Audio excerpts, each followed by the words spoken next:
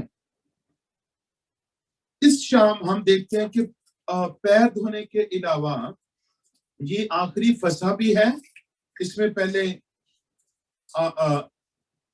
شام کا جو ڈنر ہے مسیح نے اپنے شاگردوں کے ساتھ کیا, اور اس میں ہم دیکھتے ہیں کہ یہودا اسکریوتی بھی شامل ہے اس شام میں. اور یہاں پر خداوند یسوع مسیح نے یہودا اسکریوتی کے پاؤں دھوئے, پھر یہودا اسکریوتی سمیت سب کے ساتھ مل کر کھانا کھایا, اور اس کے بعد پھر یہ جب اس شاعر بانی کی رسم ہوئی ہے تو اکارڈنگ ٹو یہاں پر جیسے بزرگ پولس رسول نے یہاں پر ایکسپلین کیا ہے, جب یہودا اسکریوتی نے اس بات کو جانا کہ آگے میں جو کچھ کرنے والا ہوں وہ ٹھیک نہیں, تو اس کے ضمیر نے اسے اجازت نہیں دی کہ وہ شاعر بانی میں شریک ہو, اور وہ شاعر بانی سے پہلے اٹھ کر چلا گیا. اور یہاں پر بزرگ پولس رسول یہاں پر کہہ رہے ہیں کہ جو کوئی کھاتے پیتے وقت نہ پہچانے سے سزا پائے گا, کیونکہ اس واسطے کہ جو کوئی نامناسب طور پر خداوند کی روٹی کھائے یا اس کے پیالے میں سے پیے وہ خداوند کے بدن اور خون کے بارے میں قصوروار ہوگا. اب یہاں پر ہم دیکھتے ہیں کہ اس رسم جو کہ پاک رسم ہے, اس میں شریک ہونے سے ہماری پاکیزگی قائم رہتی ہے. لیکن جو یہودا اسکریوتی کی حالت میں شاعر بانی لینے کے بعد کام غلط کرنے کے موڈ میں ہے, اس کے لیے یہاں پر پولس رسول نے ایکسپلین کیا ہے کہ جو کوئی نامناسب طور پر جسے اس بات کا اندازہ ہو کہ اب میں نے اس کے بعد غلط کام بھی کرنا ہے, وہ اس میں ہاتھ نہ ڈالے. اور یہاں پر آج ہم دیکھتے ہیں کہ ابتدا اس رسم کی کیسے ہوئی.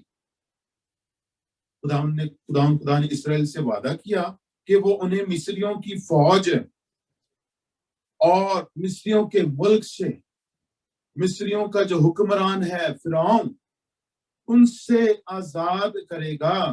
اور عہد عتیق میں ہم دیکھتے ہیں کہ خدا ان کو وہاں سے نکال کر لایا.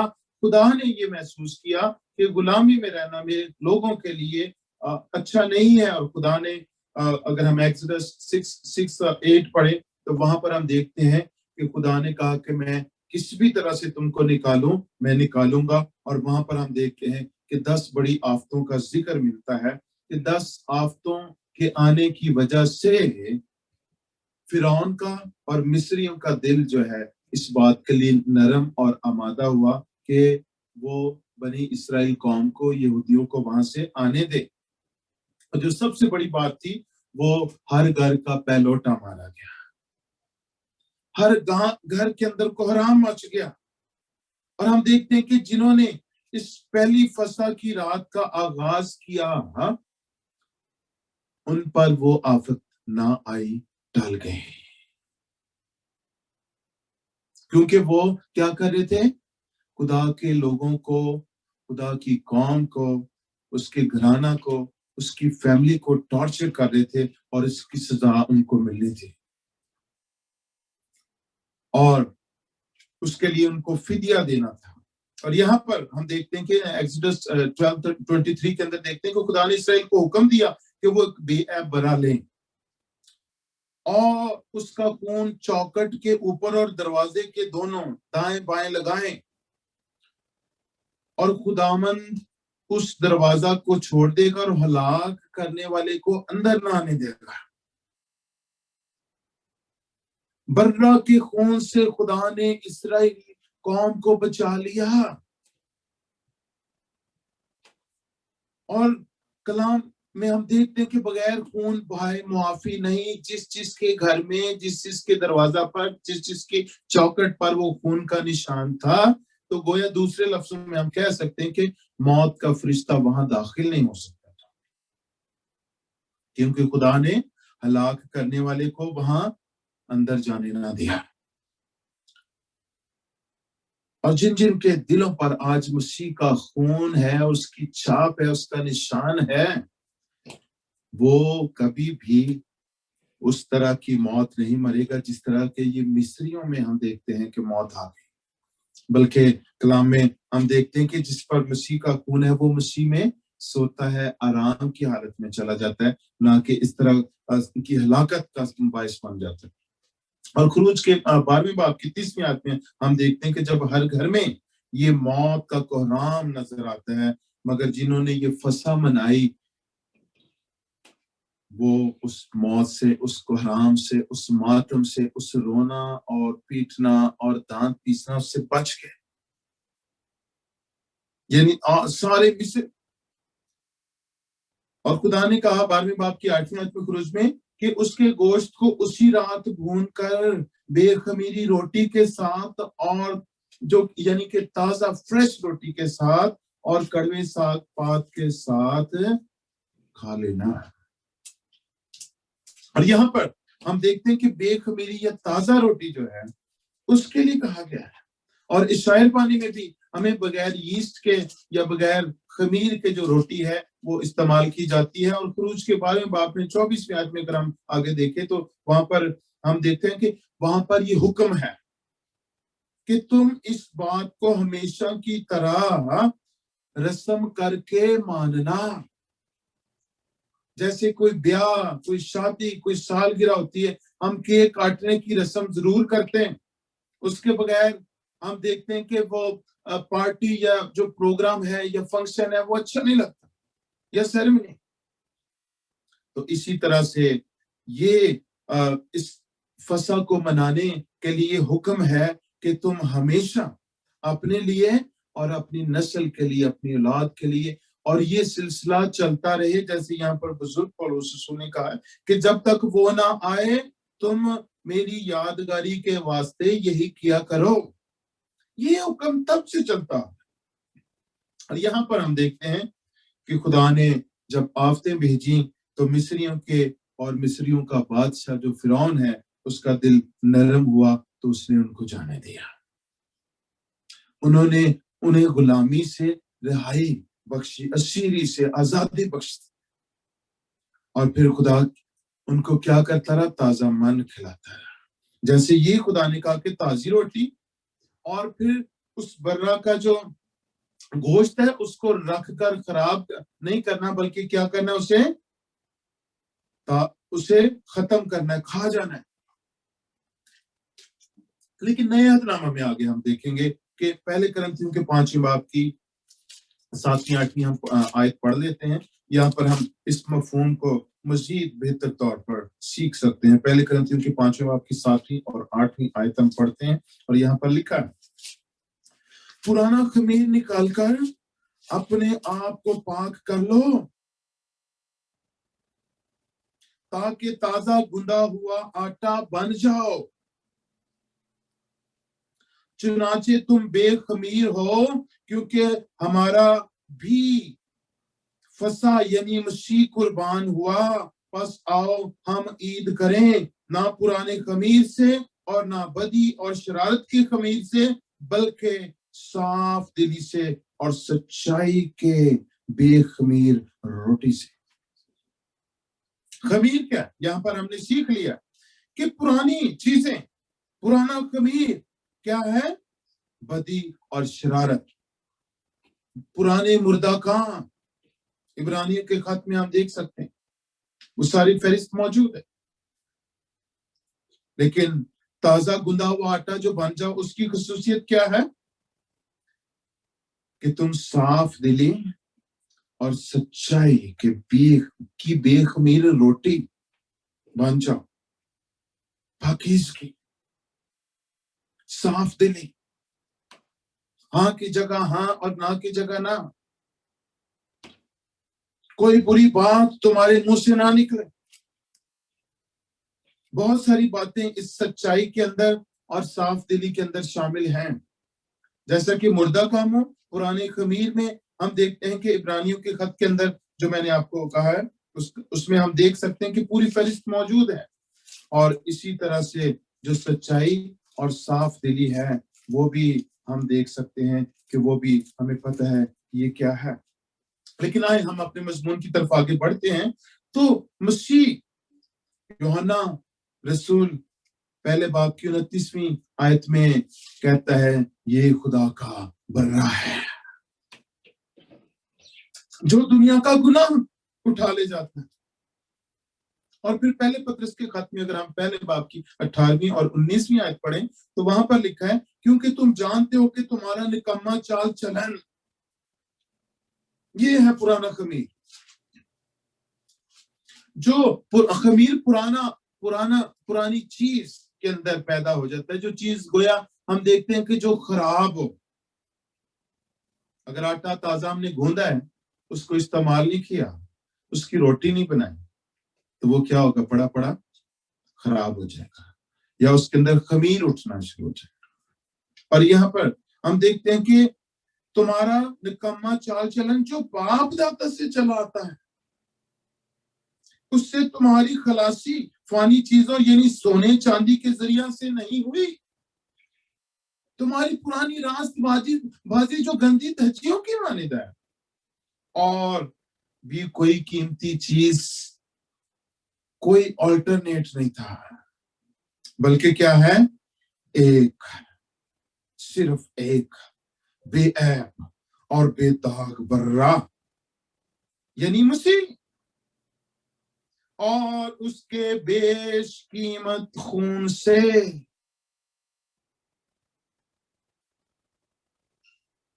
عبرانیوں کے خط کے 4 باب کی 15ویں آیت میں بھی ہم دیکھتے ہیں کہ وہ سب باتوں میں ہماری طرح آزمایا گیا تو بھی بے گناہ رہا. وہ ایسا سردار کاہن ہے. آج کل کے جو کاہن یا پریسٹ ہیں ان میں کہیں گڑبڑ آتی ہے تو اس سے سبھی لوگ، وہ بھی، اس کی فیملی بھی، اس کے کلیسیا بھی، سبھی لوگ جو ہے اس سے ڈسٹرب ہو جاتے ہیں. لیکن یہ واحد ایسا سردار کاہن ہے جو کامل خدا ہے اور کامل انسان بھی ہے، اور جس میں کوئی کمی نہیں ہے. اور ہم خدا کا اس بات کے لیے شکر ادا کرتے ہیں کہ اس کے بیش قیمت خون سے. اور مکاشفہ کے اندر ہم اگر 5ویں باب کی 6 آیت دیکھیں، یوحنا وہاں پر بھی کہتے ہیں کہ میں نے گویا ذبح کیا ہوا ایک برہ کھڑا دیکھا. ذبح کیا ہوا مگر کھڑا ہوا، اس میں زندگی ہے، اور وہ زندگی ایسی زندگی ہے جو ہمیشہ کی زندگی ہے. بے شک وہ ذبح ہو گیا لیکن تو بھی زندہ کھڑا ہے. ہاللیلویا. اور عبرانی کے 9 باب کی 12ویں آیت میں ہم دیکھتے ہیں کہ مسیح اپنا ہی خون لے کر ہماری ابدی خلاصی اور رہائی کا باعث بنا. اس نے ہماری ابدی خلاصی کروائی، ہمیشہ کے لیے ہمیشہ کی زندگی اور دائمی زندگی کا وارث بنا دیا. کیونکہ رومیو کے خط میں ہم 6 باب کی 23ویں آیت میں دیکھتے ہیں کیونکہ گناہ کی مزدوری موت، مگر خدا کی بخشش ہمارے خداوند یسوع مسیح میں ہمیشہ کی زندگی ہے. گناہ کی سزا جہنم، ہم کہتے بھی ہیں. اور جہنم کیا ہے؟ جو کہ ہیبرو ورڈ جہنم ہے، جس کا مطلب ہے موت کی وادی. اور اس میں جو چلا جاتا ہے وہ پھر چلا ہی جاتا ہے، آگے جانا ہے، پھر اس نے پھر واپس نہیں آنا.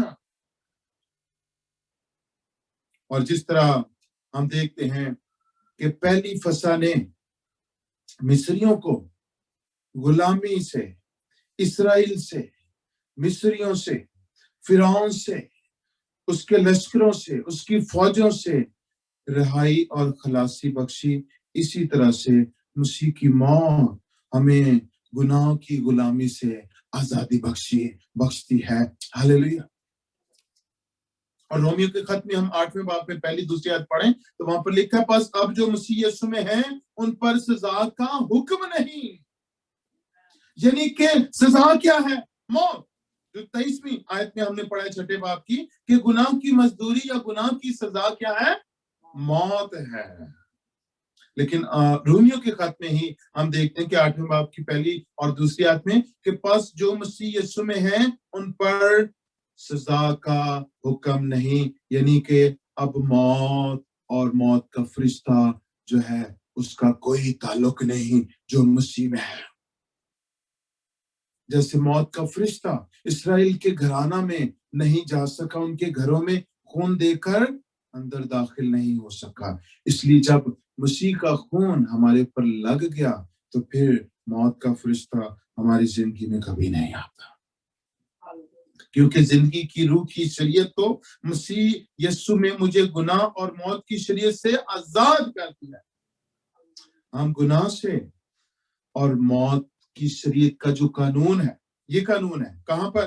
رومیو کے خط کے 6 باب کی 23ویں آیت میں کہ گناہ کی مزدوری موت۔ This is a divine law۔ اور اس شخص پر وہ قانون لاگو نہیں ہوتا جو مسیح میں ہے۔ رومیو کی انجیل کے خط کے 8ویں باب میں نے آپ کو بتایا کہ یہ قانون جو 6 باب کی 23ویں آیت میں ہے وہ قانون اس شخص پر لاگو نہیں ہوتا جو مسیح میں ہے، اور اس پر اس سزا کا یعنی کہ موت کا حکم نہیں۔ جس طرح فسح کو سالانہ عید کے طور پر منایا جاتا تھا، اسی طرح سے مسیح کی اس خوشی کو ہم مسیحی خداوند یسوع مسیح کی موت کی یادگاری کے لیے پاک شراکت کی صورت میں شریک ہو کر مناتے ہیں، اور یہ پاک شراکت پاک لوگوں کے لیے ہے۔ اس لیے یہاں پر بزرگ پولس رسول نے کہا ہے کہ جو ناپاکی کی حالت میں ہے وہ نامناسب طور پر اس میز پر شریک نہ ہو۔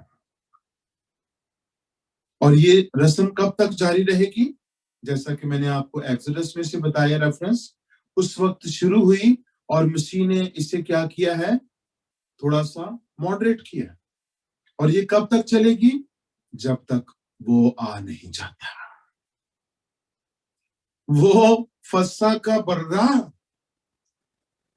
مسیح خداوند جو ہماری فسح کا برہ ہے، جب تک وہ واپس نہیں آ جاتا یہ فسح، یہ پاک شراکت، یہ پاک عشاء کی رسم جاری رہے گی۔